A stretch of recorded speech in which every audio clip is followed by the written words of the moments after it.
How does that look? Oh, it looks pretty good. Alright. Actually, you know what? This would be a really cool intro for this video. Hold on, give me a second.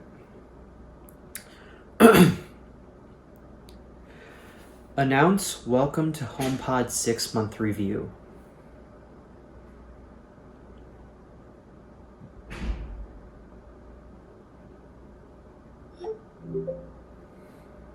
Welcome to HomePod 6-month review.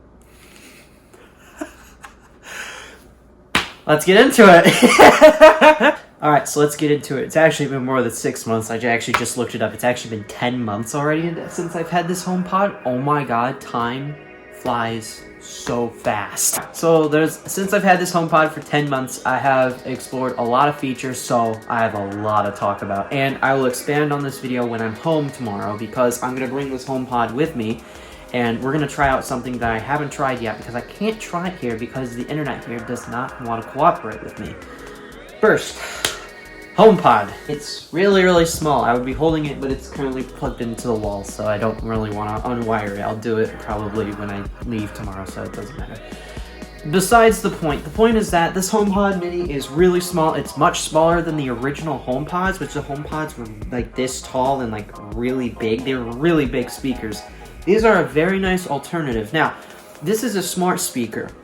There are two other smart speaker brands that most people have heard of. For example, there's Google and there's Alexa. Then the other one is obviously Siri as a HomePod user. So for Google and Alexa, there are a lot of HomeKit enabled devices that work compatibly. HomeKit is not as expansive and requires certain brands. For example, I have a smart outlet. This Mero smart outlet, which I actually can't get working here because the Wi-Fi here is 5G and this is only 2.4 gig. My bad on my part. That smart plug is actually able to connect to HomeKit. In fact, actually, if I pull up my HomeKit app real quick, you can actually see on the screen smart plug, but it's not responsive because I can't connect it to home Wi-Fi. I actually was able to set it up to HomeKit when I was at home the last time I was home for like around Halloween and such, to just visit my family because I haven't been home since then, and this is actually gonna be the second time that I've been home, so yeah.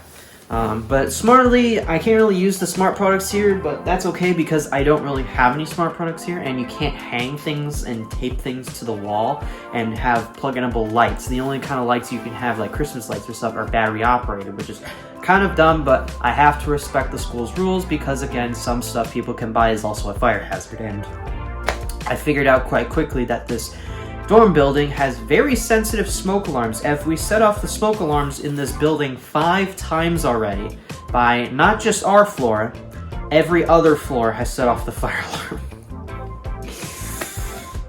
So it's been an adventure, that's for sure. Anyways, besides the point, the smart home stuff I really can't set up here, but obviously during Christmas break I really want to mess around with it and make everything function properly, because not only do I have a smart outlet, I have a smart fan. Now I wasn't able to set up the smart fan with my HomeKit because I was too busy during the summer, but I messed around with the smart plug and I actually figured out that you can run automations and stuff, and with all other smart products like LED strips, bar lights. I know one brand called Govee makes a certain brand that works with the HomeKit enabled Bluetooth devices, and through the Govee app you can communicate with the HomeKit app through the Govee app. So it's really, really helpful, and I know this because I have a friend who is a smart home geek who has a bunch of RGB lights in his room at home. Shout out to you, Chris. And it's just really, really helpful to have someone that knows what he's doing. He's gone through this entire thing. I'm like, wow, that's really cool. I want to do the same thing. And my parents obviously say, absolutely not, because why would you waste your money on a bunch of lighting products? And I'm like, just disappointed in the end. But whatever, smart home stuff aside, I can't really describe that. The speaker, like the sound of the speaker, leagues better than any smart speaker compared to Google and Alexa, like so much better. Now I don't have an Alexa and Google myself to compare it to, but I do have friends that have an Alexa and Google, and I tested the same song.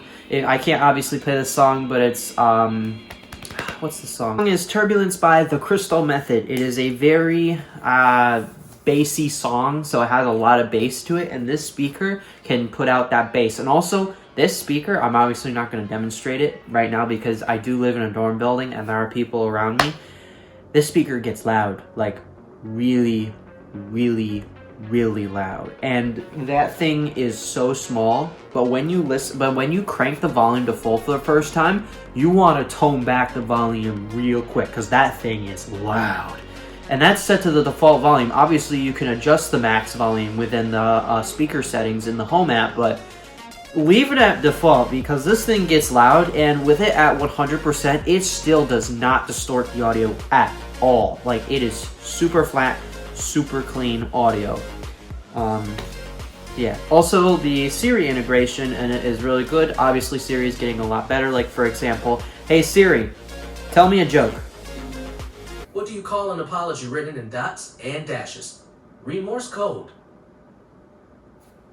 Exactly. I enabled the voice recognition for like sending text. So if you're in a home application and it recognizes your voice, it will send a text message via your phone. Like for example, like this. Let me think. I'm trying to think of it because I'm getting picked up. I'm trying to think. Oh, okay. Here we go. Hey Siri, text grandma. That did not read my voice. What do you want to say to Grandma Ferrar? Make sure you remember my boots, and what time do you think you're picking me up tomorrow? Your message says, make sure you remember my boots, and what time do you think you're picking me up tomorrow? Do you want to change it or send it? Send it. Done. Done. The smart capabilities in this thing is really nice. It syncs through my entire iCloud, so it downloads all my contacts, messages, and if I get a text message back, I can ask it to read it back to you. I actually figured this out last night. I knew it was a thing, but I wanted to try it for myself just for kicks. But yeah, this speaker is really nice. It's nice sounding. The Siri integration is really, really powerful, and I can basically ask it to do whatever I want. Another feature that I like about it is the top. The top, I have the white version. There's a couple other versions. There's the white, black, blue, orange, and I think there's even a yellow version. The downsides of having the blue and black is because the top on it is also that color. So if it's in a really dusty location, it does show dust. I have the white version, and if I don't touch it for a long period of time, I do see a layer of dust, but with the black version, it is much more prominent. So if you're keeping that in mind, if you don't want to see the dust on the top cap, because the top cap is plastic, it's a touch plastic, it's plastic.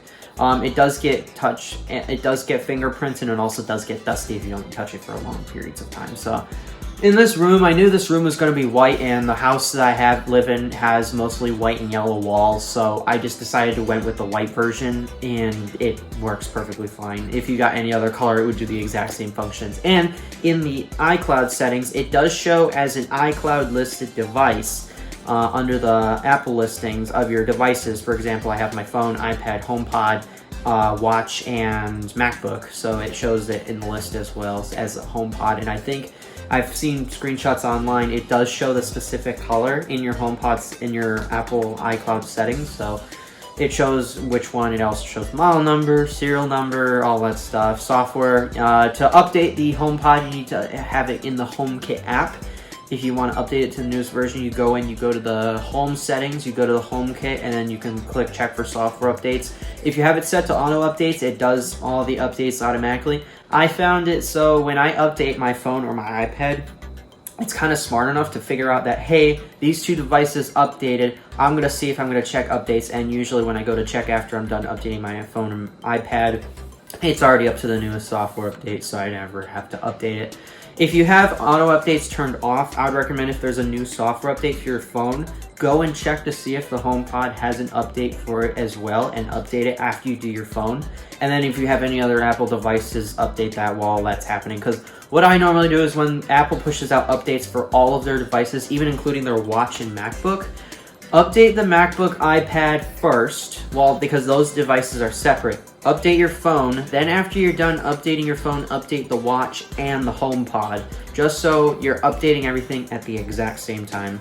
And if you have an Apple TV, do the same thing. Just update it when you're updating your MacBook and iPad. Anyways, guys, that's going to be it for this video. Thanks for watching. If you want to get a HomePod, head over to Apple's website. They're just 99 bucks. They're pretty cheap, and they are really good sounding speakers. They're not like the old HomePod, which was like 200 bucks per speaker. This is only 100. I think it was actually more like 250, and they're big and bulky. If you want a speaker that's part of the HomeKit experience and the entire Apple ecosystem experience, but don't care about the HomeKit stuff and about special things, and you just want a really good sounding speaker that you can just activate that runs on Wi-Fi, pick a HomePod. If you were going for HomeKit stuff, I would suggest using Google or Alexa. I have a HomePod because I want to in the future try out HomeKit enabled devices and see how that goes and how the experience is, and I'll hopefully get back to you on that at some point.